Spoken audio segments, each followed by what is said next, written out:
اولاد کی تربیت کے لیے اور اولاد کی درستی کے لیے بہت اہم بات یہ ہے کہ ہم حلال کمائیں اور حلال کھلائیں. ہم حلال کمائیں اور حلال کھلائیں. میرے ایک ڈاکٹر صاحب ہیں، بڑے اللہ والے آدمی ہیں، سید ہیں، ایک ہاسپٹل میں ہوتے ہیں. آج سے 10-12 سال پہلے، شاید اس سے بھی زیادہ عرصہ ہو گیا، مجھے ایک دن کہنے لگے کہ جب ہمارے پاس لوگ اپنے بچے لے کے آتے ہیں نا، یا بچوں کے ساتھ آتے ہیں اپنے علاج کے لیے، ٹریٹمنٹ کے لیے، تو کہتے ہیں آپ یقین مانیے پہلی مجلس میں ہمیں پتہ چل جاتا ہے کہ یہ بندہ اپنے بچوں کو کیا کھلاتا ہے، حلال کھلاتا ہے کہ حرام کھلاتا ہے. حلال اور حرام کی بڑی تاثیر ہے. حلال اور حرام کی ہمارے صوفیاء کہتے ہیں، پہلا جو صوفیاء گور ہمیں بتاتے ہیں نا تصوف کے رستے میں چلنے کا، وہ کہتے ہیں اکل حلال، اور دوسرا کہتے ہیں صدق مقال. حلال کھانا ہے تو سچ بولنا ہے. جڑا بندہ صوفی بننا چاہتا ہے، جڑا اللہ دے نیڑے جانا چاہتا ہے، جڑا نیک بننا چاہتا ہے، پہلا کام حلال کھانا، دوسری گل ہے سچ بولنا. حلال کھاؤ تو سچ بولو. یقین مانیے بڑی تاثیر ہے اس کی. اور حرام کی بڑی نحوست ہے. حرام تو بڑی دور کی بات ہے. حضرت مجدد الفسانی رحمۃ اللہ تعالی علیہ کے ایک صاحبزادے تھے، حضرت خواجہ محمد معصوم. یہ پیدائشی ولی تھے اور بڑے صاحب کشف تھے. ان کے سوانح نگار بیان کرتے ہیں کہ مسجد میں جاتے تھے تو جوتیاں وکھریاں وکھریاں کر چھاڑتے سے. پوچھا جی یہ جوتے الگ الگ کیوں کرتے؟ اے جنتیاں دیا نے تے اے فلانیاں دیا نے. تو کہتے ہیں حضرت مجدد پاک ان کے اس کشف کو کم کرنے کے لیے کبھی کبھی بازار تو انہوں نے سموسے پکوڑے کھلا چھڑتے سے. پتہ نہیں انہیں صفائی کیتی ہے کہ نہیں کیتی، پتہ نہیں نماز پڑھی ہے کہ نہیں پڑھی، پتہ نہیں کیندا ہے. اس کا نتیجہ کیا ہوا کہ یہ جو اتنا کشف تھا نا وہ کم ہو گیا. مقصد یہ تھا کہ یہ تو ظاہر اب اللہ کے راز ہیں، رازوں کو راز ہی رہنا چاہیے. ہمیں احادیث طیبات سے یہ بات پتہ چلتی ہے کہ حرام لقمہ کھانے سے کئی دن تک ہماری دعائیں قبول نہیں ہوتی. میرے آقا نے فرمایا ایک بندہ آتا ہے اس حال میں کہ سفر کر کے، لمبا سفر کر کے، اس کے بال بکھرے ہوئے ہیں، وہ اللہ کی بارگاہ میں دعائیں کر رہا تھا، یا ربی یا ربی یا اللہ یا اللہ، ترلے مار رہا ہوتا ہے. حضور نے فرمایا حالت یہ ہے اس کا کھانا حرام کا ہے، اس کا پینا حرام کا ہے. حضور نے فرمایا اس نے جو کپڑے پہنے ہوئے ہیں وہ حرام مال سے کمائے. حضور نے فرمایا اس کا جو سارا جسم، اس کی جو گروتھ ہوئی ہے وہ حرام مال سے ہوئی ہے.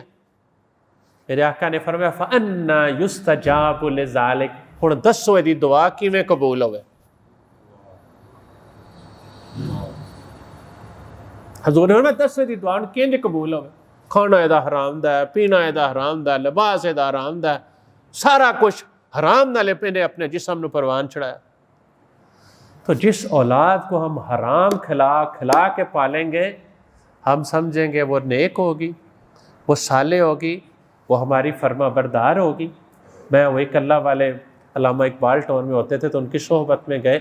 حضرت پیر علی حسین شاہ صاحب رحمۃ اللہ علیہ کے خلیفہ تھے وہ، جو کہ آپ کا بھی اسی خانوادے کے ساتھ ایک نسبت ہے. تو وہ ان کی مجلس میں بیٹھے ہوئے تو ایک بندہ آیا، جی وہ میری اولاد بڑی نافرمان ہے جی، اور گل نہیں مانتی ہے جی فلان ہے. انہوں نے پہلا سوال، اور وہ اکثر یہ سوال کرتے تھے نماز پڑھنا ہے؟ کہتے نہیں. تھوڑا سا شرما کے کہنے لگے تو اللہ دی نہیں مانتا تو تیری کیوں منن؟ کہنے تو اللہ دی نہیں مانتا وہ تیری کیوں منن؟ تو اللہ دی مننا شروع ہو جا، تیری مننا شروع ہو جان کے. تو میرے احباب، اولاد کی سیرت اور کردار کی تشکیل کے لیے حلال کھلانا، حلال کا اہتمام کرنا، حلال انہیں سمجھانا، حلال کی اہمیت سمجھانا، یہ بہت ضروری ہے اپنی اولادوں کو. یہ جڑا ساڈے ملک دا بیڑا غرق ہویا نا، جہاں سے میں نے پہلے بھی بات شروع کی ہے کہ ہم نے حلال حرام کی تمیز مٹا دی ہے. اور اولادوں کو صرف پڑھانا ہی نہیں ہے، اولادوں کو یہ سکھانا ہے کہ کیا حلال ہے اور کیا حرام ہے.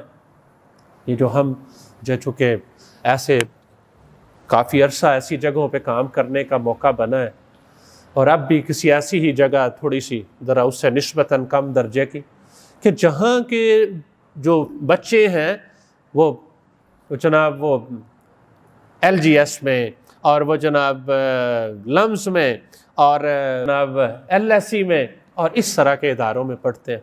آپ یقین مانیے ماں باپ اپنے سر پہ ہاتھ رکھ کے روتے ہیں، ان کے آنسو نہیں سنبھالے جاتے. کس لیے؟ حضرت علامہ نے کہا کہ گلا تو گھونٹ دیا اہل مدرسہ نے تیرا. مدرسہ سے مراد یہاں ادارہ، انسٹیٹیوشن ہے، اسکول ہے، کالج ہے، یونیورسٹی ہے. علامہ نے کہا گلا تو گھونٹ دیا اہل مدرسہ نے تیرا، کہاں سے آئے صدائے لا الہ الا اللہ. جو تمہاری ایجوکیشن ہوئی ہے، جو تمہیں سکھایا گیا ہے، تمہیں تو صرف پیسے کمانا سکھایا گیا، پیسے کماؤ، پیسہ پیسہ پیسہ. حلال حرام نہیں سکھایا گیا. تو پھر اسے ابا جی سے پیسے ملتے ہیں تو ابا ابا ہے، نہیں ملتے تو ابا جی نہیں ہے. اس کو جہاں سے پیسے ملتے ہیں اس نے پیسے لینے، اس کی ٹریننگ ہی ہے، اس کو سکھایا ہی ہے گیا، اس کی تربیت ہی کی گئی. تو میرے دوستو، ہم جہاں اپنے بچوں کی اچھی ایجوکیشن، ہم یہ بھی دیکھیں ان انسٹیٹیوشن میں. میں اپنے ایک بزرگ کے بڑا ان سے محبت کا تعلق ہے تو ویسے ہی سناتے ہیں، تو میں ان سے کہتا ہوں چوہدری صاحب یہ ادو سوچنا سی جدوں اپنے پتر نو فلانی تھا تے داخل کروایا سی. تو ہم یہ بھی دیکھ لیا کریں، یہ بہت اہم ہے اپنی اولادوں کی تربیت کے لیے. اور اس کا مقصد یہ بھی ہے کہ ہماری جن اساتذہ کے حوالے ہم کرتے ہیں ان میں کوئی خدا خوفی ہو. ذرا دیکھ لیں